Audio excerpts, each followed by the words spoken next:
Welcome to தாய் நாட்டு சமையல். நான் உங்கள் கணேஷ் பிரபு. இன்றைக்கி நம்ம சேனலில் கடாய் வெஜிடபிள் அது எப்படி செய்கிறதுன்றதை ரொம்ப ஈஸியாக உங்களுக்கு சொல்லித்தர போகிறேன். வாங்க சமைக்க போகலாம்.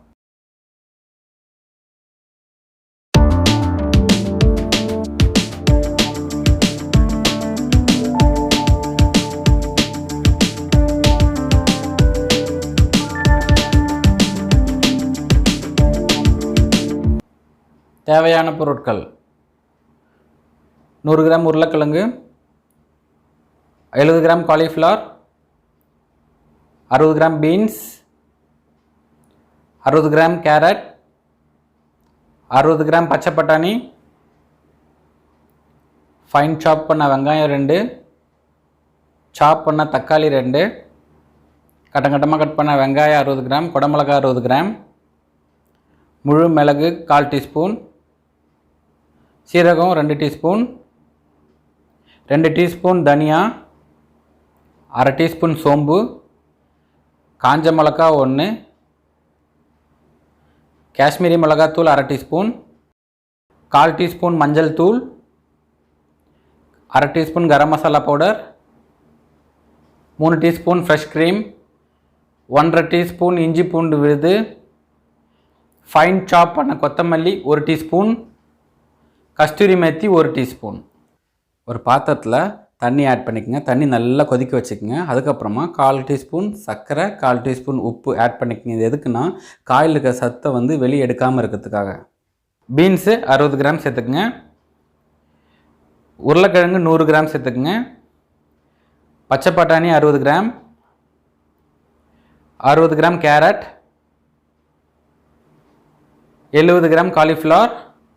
இது எல்லாத்தையும் 1 நிமிஷம் மட்டும் கொதிக்க விடுங்க. கொதிக்க விட்டு உடனே எடுத்துட்டு எதுக்காக பண்ணுறோன்னு பார்த்தீங்கன்னா, இதில் இந்த காய்கறிலாம் கெமிக்கல்ஸ் போட்டு தாங்க வரும். அது எல்லாமே இந்த நம்ம போடுறோம் இல்லையா, பிளான்ச்சில் தண்ணியில் போடும்போது எல்லா கெமிக்கல்ஸும் வெளியே வந்துடும். அதுக்காக தான் நம்ம இதை போட்டுட்டு எடுக்கிறோம். ப்ளஸ் அதில் பாக்டீரியா என்ன இருந்தால் கூட அது மூலிமா நம்மளுக்கு வெளியே வந்துடும் கொதிக்கும் போது. ஒரு பேன் எடுத்துக்கோங்க. அதில் 1 டீஸ்பூன் ஆயில் ஊற்றிக்கோங்க. அதில் குடமிளகாவும் வெங்காயமும் போட்டு வதக்குங்க. ரொம்ப நேரம் வதக்காதீங்க. வெங்காயம் தலையை தொங்க போட்டுருவார். லைட்டாக லோ ஹீட்டில் கொஞ்சம் நேரம் வதக்கி எடுத்து வச்சுக்கோங்க. இந்த மாதிரி ஸ்டேஜ் வந்தோடனே லைட்டாக ஒரு பேனில் 2 டீஸ்பூன் தனியா, 1 டீஸ்பூன் ஜீரகம், 1/2 டீஸ்பூன் முழு மிளகு, 1/2 டீஸ்பூன் சோம்பு, ஒரே ஒரு காஞ்ச மிளகா அதாவது சப்பை மிளகா போட்டுட்டு சிறுந்தியிலேயே அப்படியே வதக்கிட்டே இருங்க. லைட்டாக பொன்னிறமாக கலர் மாறிட்டே வரும். இதில் மாறின உடனே இதை என்ன பண்ண போகிறோம், இதை எடுத்து ஒரு மிக்ஸி ஜாரில் போட்டு நல்லா மையாக அரைச்சிக்கங்க. அதாவது பவுடராக அரைச்சிக்கங்க நைஸாக. பாருங்க இந்த மாதிரி அரைச்சி எடுத்து வச்சுக்கோங்க. ஒரு பேனில் 3 டீஸ்பூன் எண்ணெய் ஊற்றிக்கிறேன். அதில் ஜீரகம் 1 டீஸ்பூன் போட்டு லைட்டாக வதக்குங்க.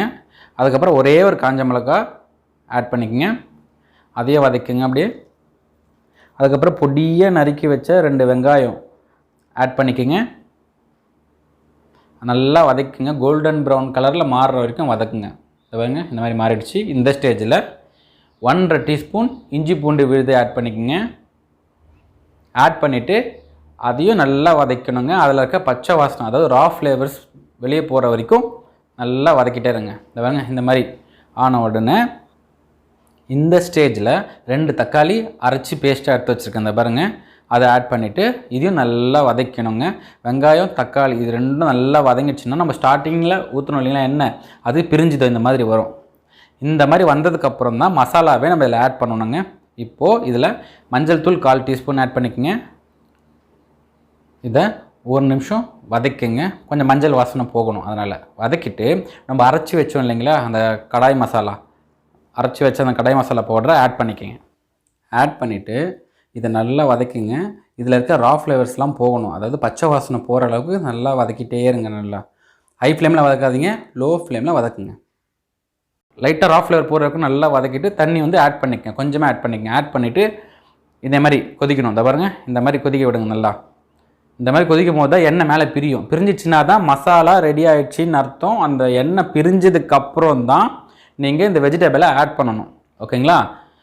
அந்த எண்ணெய் பிரியாமல் போட்டிங்கன்னா அந்த நம்ம அரைச்ச மசாலா நெடி கண்டிப்பாக அடிக்குங்க. எண்ணெய் பிரியணும். அப்போ தான் மசாலா வெந்துச்சுன்னு அர்த்தம். பாருங்கள் இந்த மாதிரி போட்டு நல்லா மிக்ஸ் பண்ணிவிட்டு அதுக்கப்புறமா 1/2 டீஸ்பூன் காஷ்மீரி மிளகாத்தூள் ஆட் பண்ணிக்கோங்க.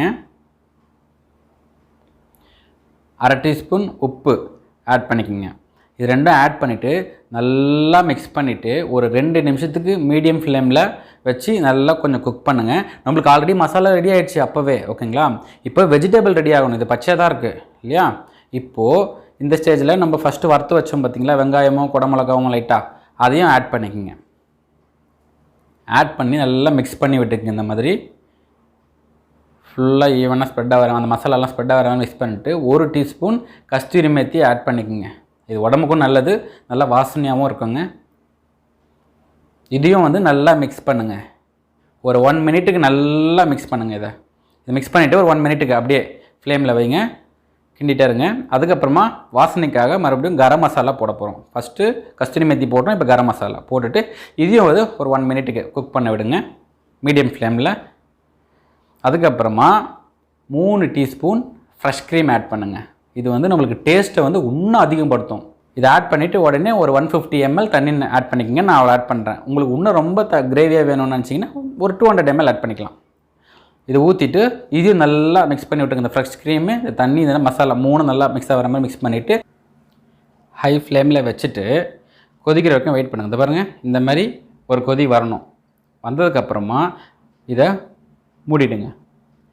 4 நிமிஷத்துக்கு மீடியம் ஃப்ளேமில் வச்சு மூடிட்டு திறந்து பார்த்தீங்க அப்படின்னா இந்த மாதிரி எண்ணெய் வந்து மேலே பிரிஞ்சிருக்கும். இந்த மாதிரி பிரிஞ்சிச்சுனாலே நம்ம போட்ட கரம் மசாலா, கஸ்தூரி மேத்தி, ஃப்ரெஷ் க்ரீம் இது 3மே நல்லா சூப்பராக குக் ஆகிடுச்சின்னு அர்த்தம், ஓகேங்களா? இந்த மாதிரி குக் ஆனதுக்கப்புறமா நம்ம இதில் இன்னும் ஒன்று மட்டும்தான் ஆட் பண்ண போகிறோம். ஃபைனலாக கொத்தமல்லி மட்டும் ஆட் பண்ணணும். அதுக்கு முன்னாடி நீங்கள் வெஜிடபிள்ஸ் குக் ஆகிடுச்சான்னு மட்டும் செக் பண்ணிக்கங்க.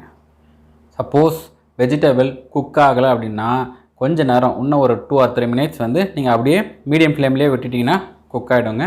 அதுக்கப்புறம் ஃபைனலாக இப்போது நம்ம சாப் பண்ணி வச்ச கொத்தமல்லியை இதில் ஆட் பண்ணோங்க. நான் வந்து 1 டீஸ்பூன் ஆட் பண்ணுறேன். இதை ஆட் பண்ணிவிட்டு இதையும் நல்லா கிண்டி விட்டிங்கன்னா இதில் இருக்க வாசனையும் இறங்கிடும். அவ்வளோதாங்க, டிஷ் ஃபினிஷ் ஆகிடுச்சு. தாய்நாட்டு சமையலில் இன்றைக்கி உங்களுக்காக இந்தியன் கடாய் வெஜிடபிள் ரெடி. நான் இதை எடுத்து ஒரு பவுலில் இந்த மாதிரி வச்சு இது மேலே கார்னிஷுக்கு கொத்தமல்லியை இது மாதிரி போட்டுக்கிறேங்க. அவ்வளோதான். இந்த வீடியோ உங்களுக்கு பிடிச்சிருந்ததுன்னா உங்கள் ஃப்ரெண்ட்ஸ்க்கெலாம் ஷேர் பண்ணுங்கள், மறக்காமல் சப்ஸ்கிரைப் பண்ணுங்கள். Until then, bye from Ganesh Prabhu.